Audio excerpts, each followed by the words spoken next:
इसलिए प्रोसिक्यूशन ने इस वक्त की बड़ी खबर हम आप तक पहुंचा दें। मालेगांव ब्लास्ट केस में सभी आरोपी बरी हो चुके हैं, 7 आरोपी बरी हो चुके हैं। कोर्ट ऑर्डर में जज ने बड़ी टिप्पणी की है।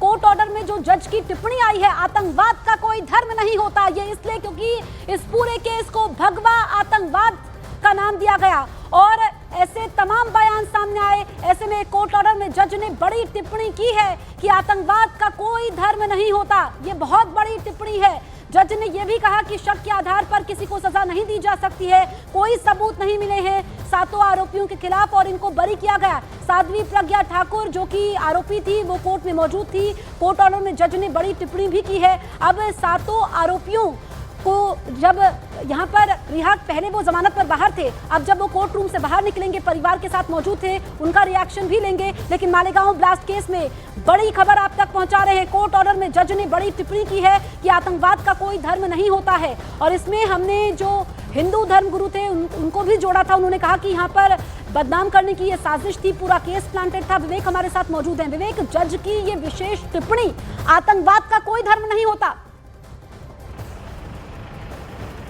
बिल्कुल सही कहा जसप्रीत, आपने देखिए काफ़ी इंपॉर्टेंट लाइन जो है जज ए लोहाटी ने अपने जजमेंट में कही कि आतंकवाद का कोई धर्म नहीं होता है। देखिए ये पूरा जो था 2008 का मालेगांव बम ब्लास्ट, इसको पूरी तरह से एक रीजनल उस तरीके से दिखाया गया था, एक रिलीजन तरीके से दिखाया गया था कि इसमें भगवा आतंकवाद शामिल है, हिंदू आतंकवादी इसमें शामिल हैं। हालांकि जो इस पूरे मामले में आरोपी थे, अब तो बरी हो चुके हैं, उनका साफ तौर पर कहना था कि उन्हें जानबूझकर फंसाया जा रहा है और जो आरोपी थे उन्होंने साफ तौर पर कहा था कि पॉलिटिकली एजेंसीज के ऊपर प्रेशर बनाया जा रहा है ताकि वो ये स्टैब्लिश कर सके कि हिंदुस्तान में भगवा आतंकवाद, जो नया टर्मिनोलॉजी सामने आया था, भगवा आतंकवाद और हिंदू आतंकवादी संगठन ये मौजूद हैं। तो अब सरकार, उस समय पुरानी सरकार थी, उस पर भी आरोप लग रहे थे कि उन्होंने एजेंसीज के ऊपर दबाव डाला और एजेंसीज के ऊपर इस कदर दबाव डाला कि उन्होंने जितने भी आरोपियों को इस पूरे मामले पकड़ा था उन्हें बहुत ज़्यादा टॉर्चर किया गया था। साध्वी प्रज्ञा सिंह ने ट्रायल के दौरान ही कहा था कि उन्हें इस तरीके से प्रताड़ित किया गया है कि वो कोर्ट के सामने बता नहीं सकती है कि उनके शरीर के साथ और उनके साथ क्या क्या एटीएस अधिकारियों ने किया है, जिसकी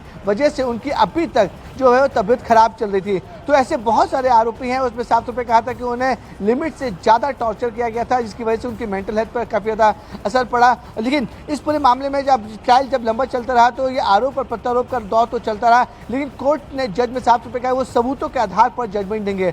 सबूतों के आधार पर प्रोसिक्यूशन इस पूरे मामले में फेल हो गया। प्रोसिक्यूशन ये साबित नहीं कर पाया कि जो 7 आरोपी यहाँ पे मौजूद थे उन्होंने ही इस पूरे बॉम्ब ब्लास्ट को अंजाम दिया है, जिसके बाद कोर्ट ने साफ तौर पर कहा कि जो पंचनामा हुआ था, पंचनामे के जो पॉइंटर्स हैं वो भी सही से स्टैब्लिश नहीं किए गए हैं कि वहाँ पे कौन कौन से लोग मौजूद थे, कितने लोग घायल थे, आरडी इस्तेमाल हुआ है कि नहीं हुआ है, इसको लेकर भी पंचनामे के ऊपर भी सवाल खड़े किए गए थे। पंचनामे की इंपॉर्टेंट चीज़ होती है, एक प्रोसीजर होता है कि जब भी कोई क्राइम सीन होता है तो सबसे पहले वहाँ पर अधिकारी जो है वो पंचनामा करते हैं। तो कोर्ट ने पूरे के पूरे पंचनामे पे ही सवाल खड़े कर दिए कि पंचनामा सही तरीके से नहीं हुआ था, जिसके बाद प्रोसिक्यूशन ये फेल करने में साबित हो गया कि आखिरकार वो मोटरसाइकिल किसकी थी, मोटरसाइकिल कहाँ से आई।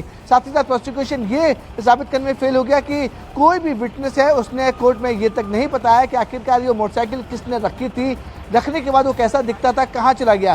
तो कोर्ट ने कुछ ऐसे अहम बिंदु जो हैं वो साफ तौर पर कोर्ट के अंदर रखे और साफ तौर पर कहा कि सरकारी पक्ष सभी चीज़ों में फेल हो गया और ये साबित नहीं कर पाया कि मालेगांव ब्लास्ट में 2008 में एटीएस ने जिन लोगों को गिरफ्तार किया है वही असली आरोपी हैं। कोर्ट ने साफ तौर पर कहा कि सबूतों की कमी है।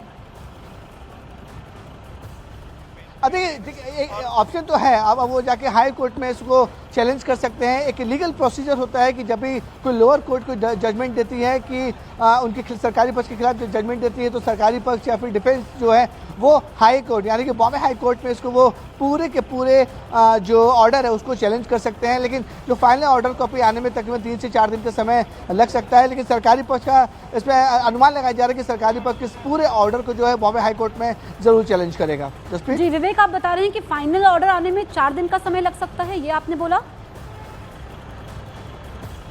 जी देखिए, फाइनल ऑर्डर आने में देखिए बहुत लंबी प्रोसीजर होती है। जो फाइनल ऑर्डर्स आ रहे हैं उसको जो इस पूरे मामले में आरोपी थे उनके वकील को दे दिया जाएगा। लेकिन बहुत सारे इसमें लीगल फॉर्मेलिटीज होती हैं ताकि जब डॉक्यूमेंटेशन ऑब्जर्वेशन किया है, मुआवजे की भी बात की है। हाँ, कोर्ट ने कहा कि ये जो इंसिडेंट है ये इंसिडेंट बहुत बहुत यानी खराब इंसिडेंट है और इस इंसिडेंट की वजह से जो लोग गए हैं, जिनका नुकसान हुआ विक्टिम्स का, वो डेफिनेटली पूरा नहीं हो सकता, भर के नहीं, लेकिन 2 लाख रुपए हर डिसीज के फैमिली को देने को कहा है और हर इंजर्ड के फैमिली को 50,000 रुपए देने का कोर्ट ने डायरेक्शन दिया है।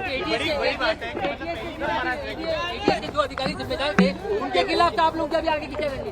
नहीं, डेफिनेटली जो आपने 7-11 में देखा या इस केस में देखा, कई सारे अधिकारी जो कॉमन है, इस बारे में हमने पिटीशन भी फाइल की है, जो इतने साल हमारे सब लोगों के बर्बाद हुए हैं और उस वजह से अभी उस बारे में हम एक्शन लेंगे। कोर्ट ने ये भी कहा है कि जो एक ATS अधिकारी चतुर्वेदी के घर में RDX प्लांट करते हुए देखा गया, उसके बारे में भी कोर्ट ने उसमें ऑब्जर्वेशन किया है और डिटेल इसमें जब जजमेंट आएगा तब और बात कर सकते हैं। तपास यंत्रणेचं हे फेल्युअर नाही आहे का आणि काय सांगाल, काय नेमकं जखमी आणि मृतांना देण्याच्या संदर्भात सरकारी